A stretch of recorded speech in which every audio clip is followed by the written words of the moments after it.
కూటమి ప్రభుత్వంతోనే రాష్ట్రం, జిల్లా, నియోజకవర్గం అభివృద్ధి సాకారం అవుతుందని శ్రీకాకుళం జిల్లా వాసులు అభిప్రాయం వ్యక్తం చేస్తున్నారు.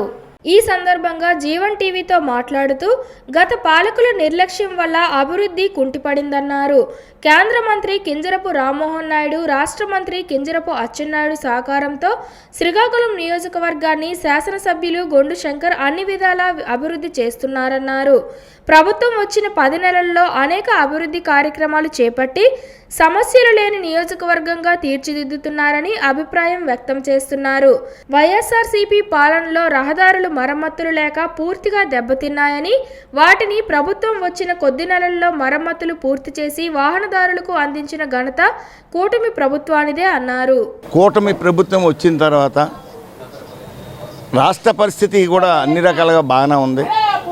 స్థానికంగా కూడా శ్రీకాకుళం నియోజకవర్గంలో కూటమి ప్రభుత్వం వలన స్థానిక మినిస్టర్ గారు అయినటువంటి విమానశాఖ రామ్మోహన్ రావు గారేనండి, స్థానిక మినిస్టర్ గారు అచ్చెన్నాయుడు గారేనండి, స్థానిక శ్రీకాకుళం నియోజకవర్గం గొండు శంకర్ గారేనండి, ప్రతి విషయంలోనూ బాధ్యత తీసుకొని ప్రజలతో మమేకమయ్యి చాలా కార్యక్రమాలు చేస్తున్నారు.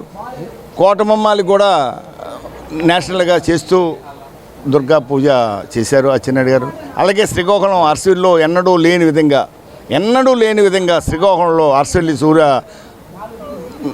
స్వామి తాలూకా రథసప్తమి ఉత్సవాలు చాలా భారీగా ఊరు మొత్తంకి ఇది ఏదో నేషనల్ పండుగ అన్న దృష్టిలో ప్రజలు మమేకం చేస్తూ ఇప్పుడు కూడా ఆ తాలూకా స్నేహాలు అలాగే ఉన్నాయి. అభివృద్ధి చేసిన స్నేహాలు అలాగే జరిగింది.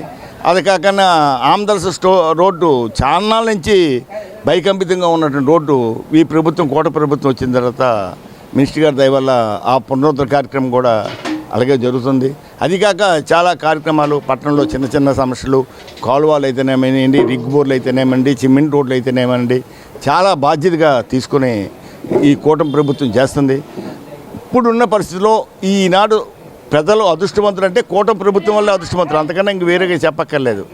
కావున ఈ కూటమి ప్రభుత్వం చాలా నిజాయితీగా నిష్పక్షపాతంగా ప్రజలని మమేకం చేస్తూ ప్రజలకు అందుబాటులో ఉంటూ ప్రజల తాలూకు సమస్యల్ని తెలుసుకుంటూ కార్యక్రమాలు చేస్తున్నారు కనుక ఈ కూటమి ప్రభుత్వాన్ని ధన్యవాదాలు చెప్తున్నాను.